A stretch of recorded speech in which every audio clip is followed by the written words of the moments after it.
ቶሎ ቶሎ ይደክማችኋል? የጡንቻችሁ መጠን እየቀነሰ ነው ወይስ የወሲብ ፍላጎታችሁ እንደ ድሮ አይደለም? መልሳችሁ አዎ ከሆነ የቴስቴስትሮን መጠናችሁ ቀንሶ ሊሆን ይችላል። ብዙ ወንዶች ይህ ሲያጋጥማቸው ወደ ኬሚካል መድኃኒቶች ይሮጣሉ። ነገር ግን መድኃኒቶቹ የራሳቸው የጎንዮሽ ጉዳት አላቸው። ዛሬ በ5 ደቂቃ ውስጥ በቤታችሁ ውስጥ በምታደርጉት ቀላል ለውጥ ብቻ የወንድነት ሆርሞናችሁ ሰማይ ላይ የምታደርስባቸውን 6 ሳይንሳዊ ሚስጥሮች አሳያችኋለሁ። ሰላም ጤና ይስጥልኝ ቤተሰቦቼ፣ እንኳን ወደ ቻናላችን በሰላም መጣችሁ። ዛሬ ስለ ወንድ ልጅ ነዳጅ እናወራለን፣ ማለቴ ስለ ቴስቴስትሮን። ይህ መረጃ ሕይወታችሁን ይቀይረዋል። እስከ መጨረሻው ተከታተሉኝ። የመጀመሪያው ሚስጥር አመጋገብ ነው። ሰውነታችን ሆርሞን ለማምረት ጥሬ ዕቃ ያስፈልገዋል። ለምሳሌ ዚንክ ለቴስቴስትሮን ምርት ዋነኛው ማዕድን ነው። እንደ ዱባ ፍሬ፣ ለውዝ እና ቀይ ስጋ ያሉ ምግቦችን አዘውትሩ። ቫይታሚን ዲ፣ ይህ ቫይታሚን እንደ ሆርሞን ነው የሚሰራው። በቀን ለ15 ደቂቃ ፀሐይ መሞቅ ብቻ የሆርሞን መጠናችሁ በ25% ሊጨምረው ይችላል። ጤናማ ቅባቶች ወይም ደግሞ ሄልዚ ፋትስ። ቴስቴስትሮን የሚመረተው ከኮሌስትሮል ነው። ስለዚህ እንደ እንቁላል አስኳል፣ አቮካዶ እና የወይራ ዘይት ያሉ ጤናማ ቅባቶችን አትፍሩ። እነዚህ መጠቀም ያሉብን ሲሆኑ ግን ደግሞ መጠቀም የሌለባችሁ አንድ ነገር አለ፣ እንደ ጠላት መመልከት ያለባችሁ። እሱም ስኳር ነው። ስኳር በበላችሁ ቁጥር ኢንሱሊን ይጨምራል። ኢንሱሊን ሲጨምር ደግሞ ቴስቴስትሮን ይወርዳል። ስኳር መቀነስ የወንድነት አቅምን ለመጨመር የመጀመሪያው እርምጃ ነው። ስለዚህ ስኳርን በጥንቃቄ መጠቀም አትርሱ። ሁለተኛው ነጥብ አካላዊ እንቅስቃሴ ነው። ነገር ግን ሁሉም ስፖርት እኩል አይደለም።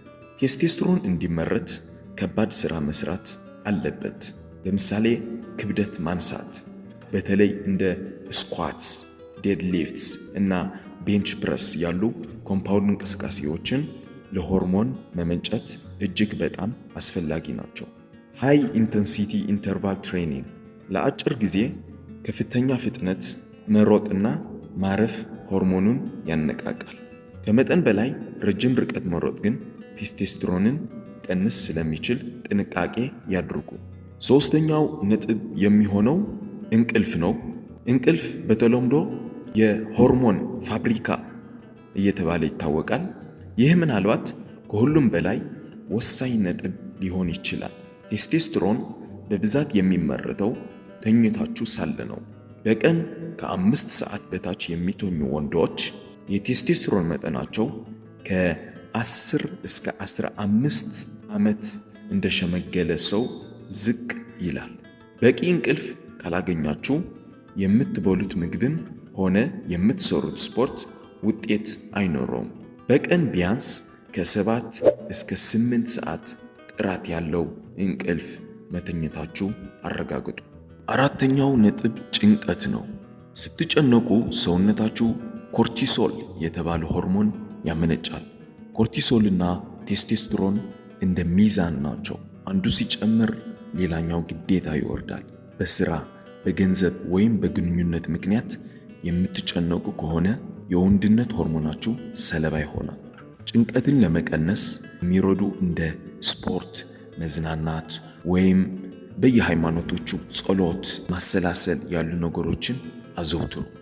አምስተኛው ነጥብ በጣም ወሳኝና ብዙ ሰው ግን እንደ ጉዳት የማይመለከተው ቦርጭ ክብደት መቀነስ ነው።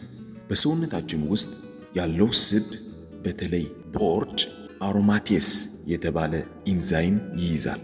ይህ ኢንዛይም ቴስቴስትሮንን ወደ ሴት ሆርሞን ኢስትሮጅን ይቀይረዋል። ስለዚህ ቦርጭ በጨመረ ቁጥር የወንድነት ሆርሞናችሁ እየጠፋ ወደ ሴት ሆርሞን ይቀየራል ማለት ነው። ክብደት በመቀነስ ብቻ የወንድነት አቅማችሁን በከፍተኛ ሁኔታ ማሳደግ ትችላላችሁ። ብዙ ጊዜ ብዙ ሰዎች ያማክሩኛል፣ ቦርጭ ያላቸው ሰዎች። እነዛ ሰዎች እኔ የምመክራቸው ቦርጫቸው እንዲያጠፉ ነው።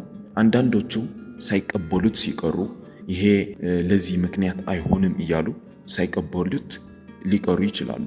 አንዳንዶች ግን ሞክሮት የሰራላቸው በጣም ያመሰገኑኝ ሰዎች አሉ።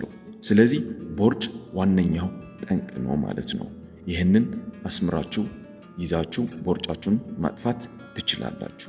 ስድስተኛው ነጥብ ብዙ ሰው የማያውቀው ነገር ግን በፕላስቲክ ዕቃዎች ውስጥ የሚገኙ እና BPA ያሉ ኬሚካሎች ኢንዶክራይን ዲስራፕተርስ ይባላሉ። እነዚህ ኬሚካሎች በሰውነታችን ውስጥ እንደ ሴት ሆርሞን በመምሰል ቴስቶስትሮንን ያዛባሉ። ልብ በሉ፣ እነዚህ ኬሚካሎች በመላው ዓለም በጣም የተደራጁ ናቸው። በተለይም ደግሞ የውጭ ምግብ የምትመገቡ ሰዎች ይሄ ለእናንተ ነው። በአሁኑ ጊዜ በኢትዮጵያ ውስጥ በጣም እየተስፋፋ ያለ ነገር ነው የውጭ ምግብ፣ ይሄ ፕላስቲክ የታሸጉ ምግቦች ማለት ነው። ስለዚህ እነዚህ ምግቦችን በደንብ መቀነስ አለባችሁ። ከተቻለ በፕላስቲክ የታሸጉ ምግቦች እና ውሃም ጭምር ቀንሱ። በብርጭቆ ወይም በብረት ዕቃዎች መጠቀም ጀምሩ። እንዲሁም ሽቶዎችና ሳሙናዎች ውስጥ ያሉ ኬሚካሎች በጥንቃቄ ምረጡ። ለማጠቃለል ጤናማ ቅባት ብሉ፣ ክብደት አንሱ፣ በቂ እንቅልፍ ተኙ፣ ጭንቀትን ቀንሱ፣ ቦርጭ አጥፉ እና ኬሚካሎችን ተጠንቀቁ። እነዚህን ለ3 ወራት በተከታታይ ካደረጋችሁ በኋላ በራሳችሁ ላይ የምታዩት ለውጥ ያስደምማችኋል። ቪዲዮውን ከጠቀማችሁ ላይክ አድርጉት። የትኛው ነጥብ የበለጠ ከበዳችሁ ኮሜንት ላይ ጻፉልኝ።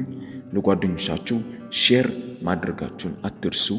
በሚቀጥለው ቪዲዮ እስከምንገናኝ ድረስ ጤና ይቆይልኝ።